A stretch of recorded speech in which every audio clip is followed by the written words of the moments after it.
What's good, YouTube? It's your boy Afro Guy Kokajin, man. Now, today we got a little bit of a different type of video, man. As you guys see in the title, sometimes Japan can get depressing.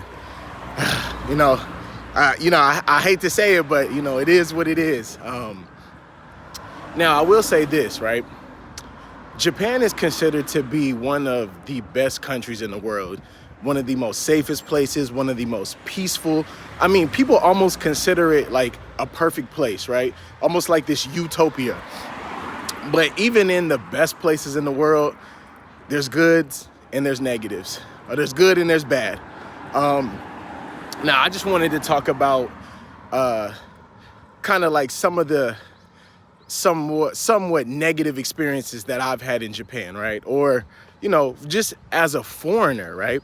What are some of those struggles that we deal with? Now, if you've lived in Japan for a significant amount of time, like I have, right? I've been in Japan almost like 7 years now. One of the things that you realize being here in Japan for a very long time, you start to feel like there's almost like this divide between Japanese people and foreigners. And I'm gonna get into that more in depth, but it almost feels like as a foreigner in Japan, you're a bit isolated from the culture, like it almost feels like there's a line of division between like Nihonjin, which is Japanese, and Gaikokujin, which is foreigners, right? And it's kind of unfortunate. It is what it is, but I feel like it's something that as a foreigner in Japan, you definitely feel that kind of separation between the two groups. Now, me personally, right, I worked at a few different schools here in Japan where I feel like even though I've been at the school for, a numerous amount of time, numerous years, it always kind of felt like they knew me, they see me every day, but it still feels like they treat you kind of like it's like they put up a wall, kind of like a border, where it's just like, okay, when we need to talk to you or deal with you, we'll deal with you. But besides that, we don't really want to engage in conversation with you and talk to you, regularly. And I guess I can say this is on a case-by-case basis.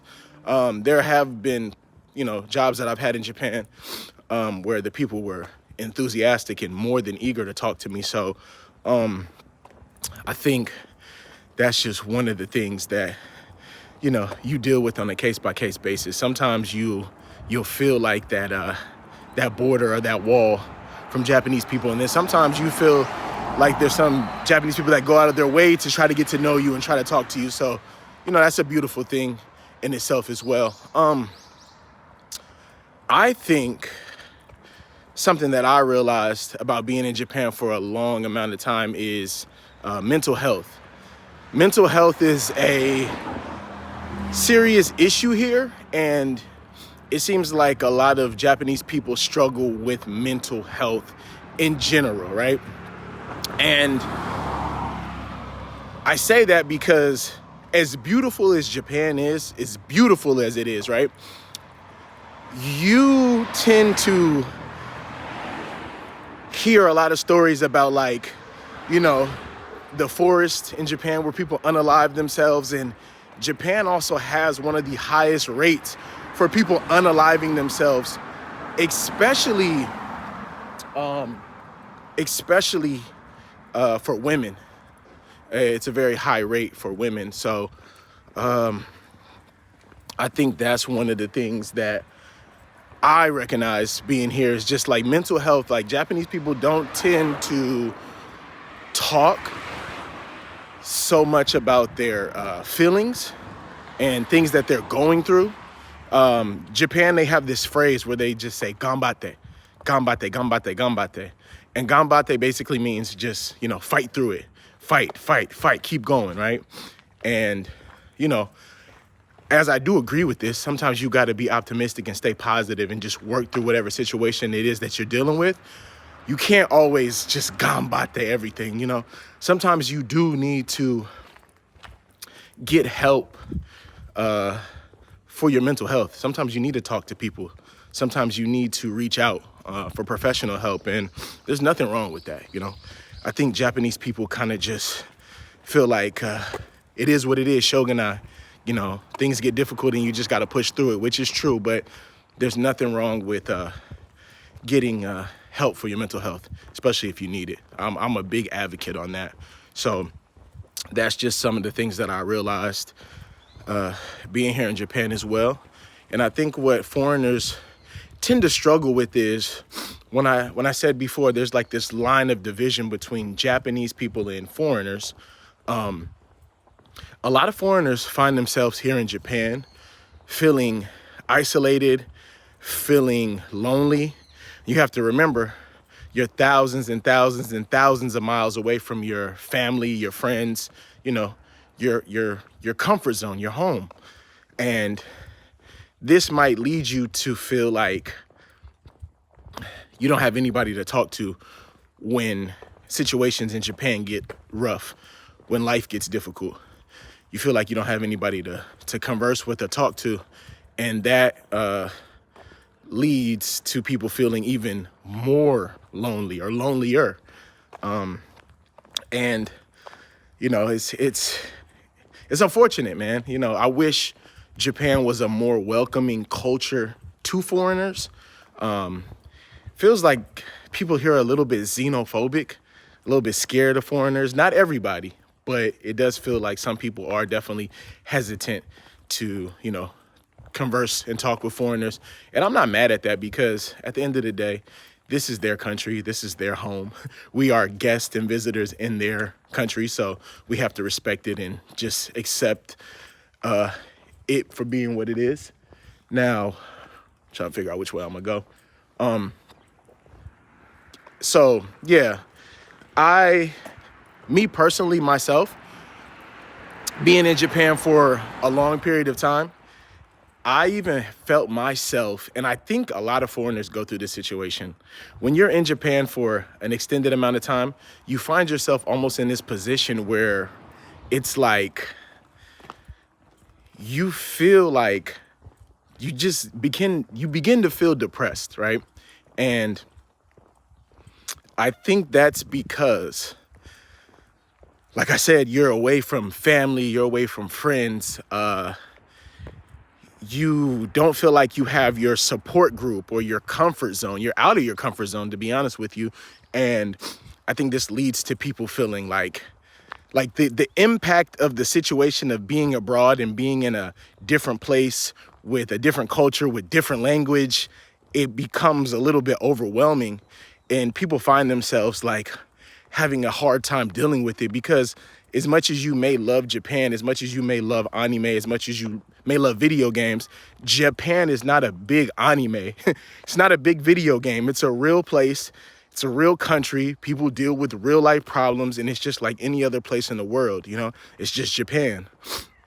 And I think people begin to feel pressure. And even myself personally, like I remember I went through a phase where things got rough for me, and I felt like this overwhelming kind of like gloom, and I didn't want to leave my apartment. I was insecure about my tattoos. I was tired of people just staring at me. I wasn't really that comfortable in my own skin, and I believe that began to take a toll on my mental health. And I just found myself almost being like, there's a phrase in Japan for people that like don't leave their house and don't leave their room. It's called hikikomori. Hikikomori. It's basically like a shut-in. So it's somebody that just stays in their house all the time, doesn't go out, doesn't eat. It's like, you guys can look it up. It's almost just like a, what would you say? Like somebody that withdraws from society, somebody that disassociates from society and just kind of shuts themselves in. And I almost felt like that, because I didn't want to go outside. I didn't want to be around people. I didn't want people to see me. And I realized that that's not a healthy space to be in. The good thing about it is when I was going through this phase, I was actually isolated because I was in the countryside of Japan. So I was away from everybody. Like I was like 6 hours away from Tokyo. All the people that I knew in Japan, I wasn't close to them. And I was the only foreigner in this small city called Yonezawa. And I just remember I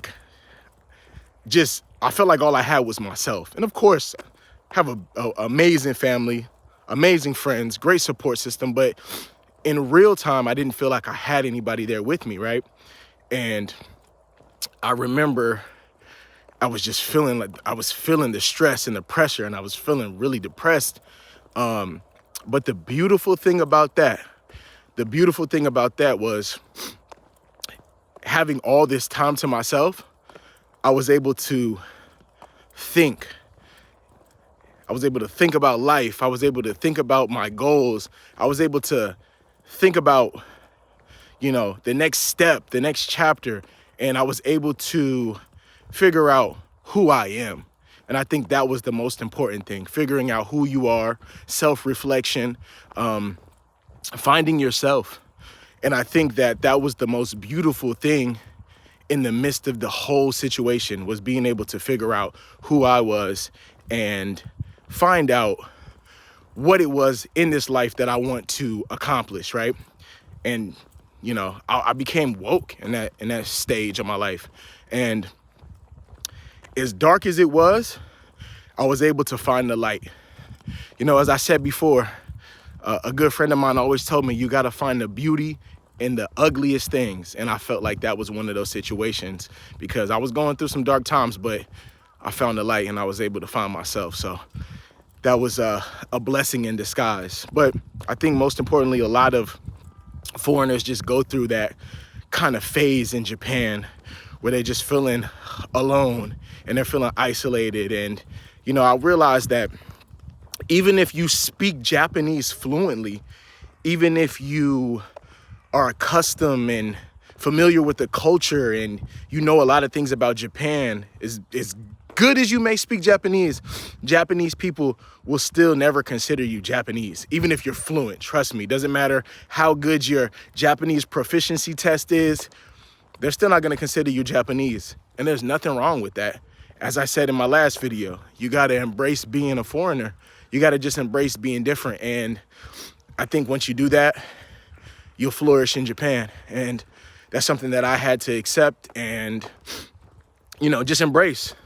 And, like I said, I've been through a lot of different situations, but one of the things that I can say is Japan is a beautiful country. It's a beautiful place. The people here are great. It's like any other country in the world, man. You got pros and you got cons. There's going to be good. There's going to be bad. There's going to be positive. There's going to be negative. It's all about perspective, and it's all about staying optimistic and, fighting back when your back's against the wall. And I think that's one of the most important things. Just, I do agree with the gambate, because you can never give up. You just got to keep fighting. And yeah, that's kind of like my rant today about, loneliness in Japan. If you actually live in Japan and you've experienced something similar to that, go ahead and leave a comment, man. Drop a comment. Let me know, what it was like for you, and let me know how you overcame that situation. I'm very curious to hear that. And as y'all can see, I'm taking my stroll through Japan, countryside. I'm really not in the countryside. I'm in the city, but as you can see, give you guys a little 360 turnaround. It's nothing but like crops and stuff out here. So yeah, man, that's my rant for today. Yeah, man, let me know what other topics you guys want me to talk about here in Japan, because I've seen a lot of people have been really enjoying my story time walk and talks, and I like doing it too. So I got a lot of stories. So let me know what you guys want me to talk about next, and I'll definitely try to accommodate and make it happen. It's your boy, your guy, Afro Guy Kokajin. I'll see y'all in the next video. Peace.